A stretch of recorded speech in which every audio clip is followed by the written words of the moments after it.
Hello and welcome to La Rosa Reads. I'm Denise La Rosa and today I'm sharing my January reading plans with all of you.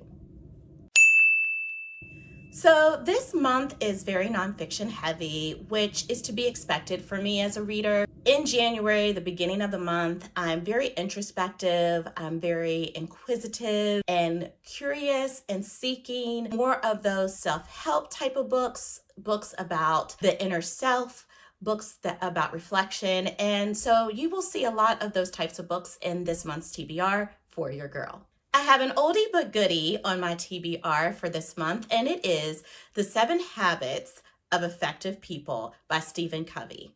I guess I should say The 7 Habits of Highly Effective People.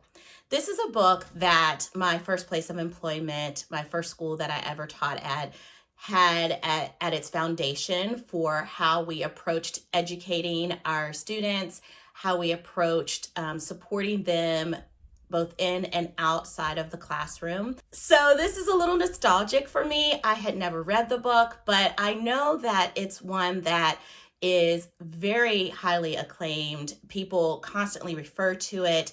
I'm reading quotes and seeing quotes about it, and I'm looking forward to breaking down each of those 7 habits, more to just have a reset to my experience in life, not necessarily to learn something new. I know that it will be a very informative time reading this book. Every year I select a word of the year, and I don't just do this haphazardly, right? I tend to do a lot of work leading up to the selection of my word of the year, reflecting upon the previous year, what worked for me, what didn't work for me, what my goals and aspirations are for the year ahead. And I use all of that information to select my word of the year. You will learn more about that word of the year in an upcoming video. What I will say for now is that this next book is in support of that journey, in support of my word of the year, and it is titled The Fun Habit: How the Pursuit of Joy and Wonder Can Change Your Life by Dr. Mike Rucker. I am not familiar with Dr. Mike Rucker. I came up on this book as I was selecting my word of the year, and I have a feeling it's going to serve me well. Doesn't it seem that the more we seek happiness, the more elusive it becomes? There is an easy fix. Fun is an action you can take here and now, practically anywhere, anytime. Research has shown us that fun is enormously beneficial to our physical and psychological well-being, yet its absence from our modern lives is striking. Whether you're a frustrated high achiever trying to find a better work-life balance, or someone who is seeking relief from life's overwhelming challenges, it is time you gain access to the best medicine available. Grounded in current research, accessible science, and practical recommendations, The Fun Habit is a blueprint for how anyone can build having fun into an actionable habit, and why doing so will help you become a healthier, more joyful, more productive person. I feel like this research is fairly recent. I already feel like I can apply so much from this book into my own life. Super excited to read The Fun Habit. The next book that I am actually listening to is titled Hidden Potential by Adam Grant. Adam Grant is that guy, okay? I love following his Instagram account. He is so steeped in research, yet it's so accessible, and he just breaks things down into these catchphrases that capture your attention that you can easily absorb. And so with the hidden potential, I love this idea, this concept, this belief, this theory that anyone and everyone has the potential to achieve greatness, that it's not this elusive thing that only a select few have innate within them. Now, for some of us with certain types of endeavors, we may have to work harder, but it's within us. We have it within us to achieve, to reach our fullest potential. I appreciate Adam Grant for this book. I read his other more recent book, Think Again, not too long ago, and I'm reading this book, listening to it for an educational organization that I'm a member of. We have book studies, and this is our January book study. I know Adam is going to give me so many words of wisdom that I will be able to apply in my life. I'm so happy that I'm listening to Hidden Potential. Okay, y'all, I have to get through this book and I'm thoroughly enjoying it. I don't know why it's taken me so long, and I mean like over half a year to get through it. It's not a chunker. It's so engaging. It's so good. It delivers. But Why We Read is a book that I will read an essay here, an essay there. I'll put it away for a month or two, grab it again, and read an essay here, an essay there.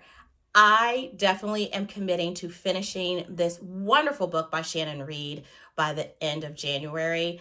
I have enjoyed this memoir-esque approach to sharing why we read and all of those universal truths about that act of reading that are reflected in the author's life, but also reflected in many of our lives. I'm having a great time with it. I had a chance to listen to Shannon Reed speak at the Greater Pittsburgh Festival of Books last year.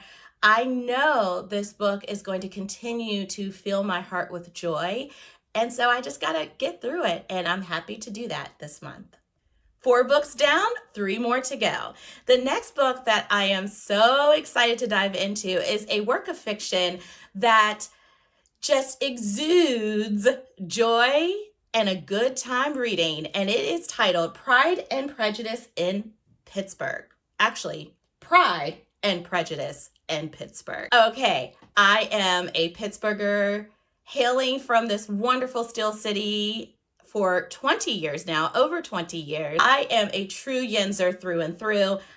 I also have fallen in love with Pride and Prejudice in recent years and Jane Austen. So I'm thinking this is going to be a great time. I got this book whenever I was out hanging out with Olive from a Book Olive a while ago. She beat me to it and finished it in December, and I'm a little late to the party, but I can't wait to dive in so that we can meet up for some coffee and chat it up about this great read.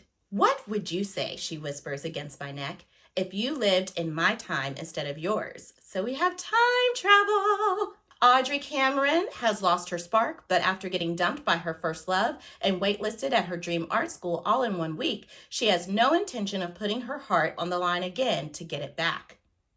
So, when local curmudgeon Mr. Montgomery walks into her family's Pittsburgh convenience store saying he can help her, Audrey doesn't know what she's expecting, but it's definitely not what she'll be It's definitely not that she will be transported back to 1812 to become a Regency romance heroine. Oh, Olive has already told me that she had a wonderful, delightful time with this book.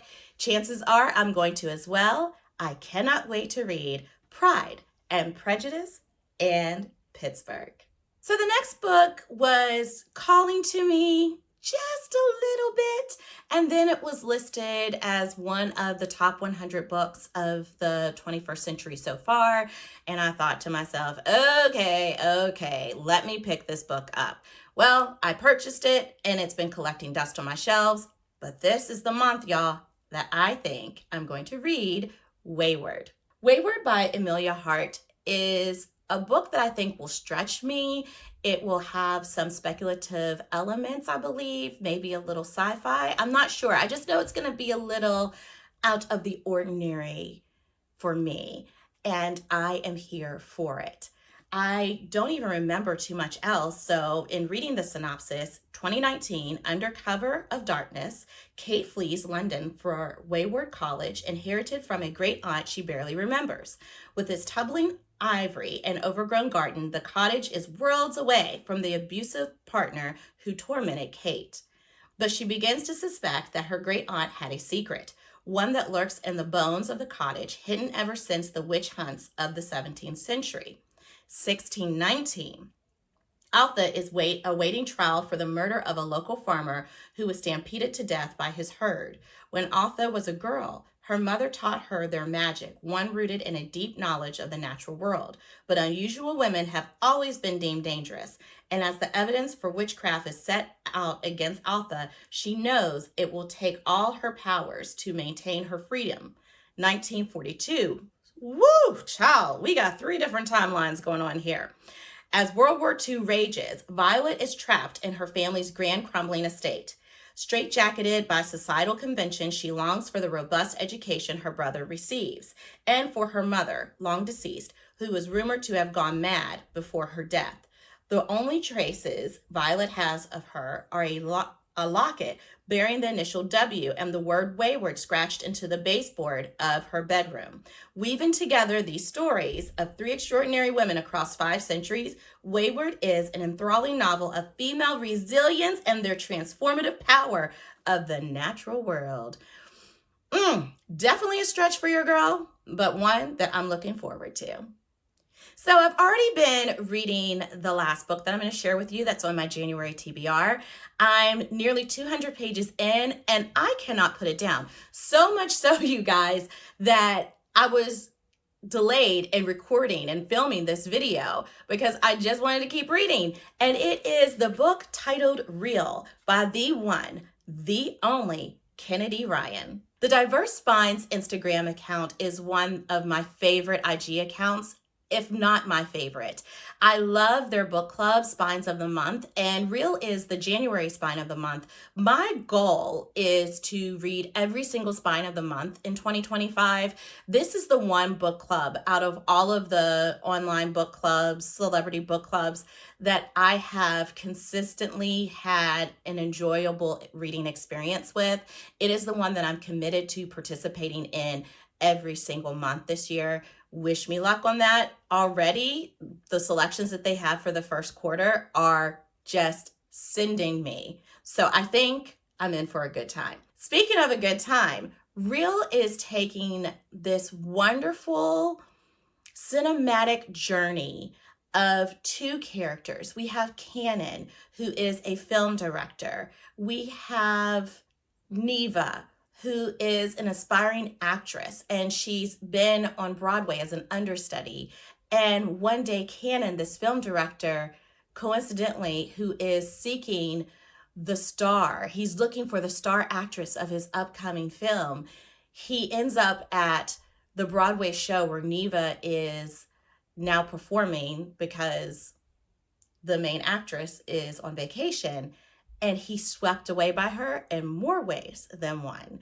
Romance ensues, but I love that this is a slow burn. Like, you guys, like I said, I'm literally on page 199, and it's just doing its job. Kennedy Ryan does a great job with fully fleshing out, developing these characters before any action happens between 2 lovers.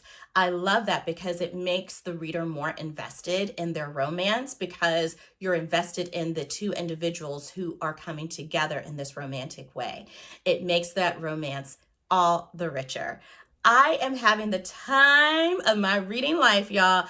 I cannot wait to get through this one, but yet it's one of those books that I'm like, oh, it's going too fast, but I want to hurry up and read it so I know what happens next. You know what I'm talking about. I'm having a great time, and I cannot wait to share my thoughts with you.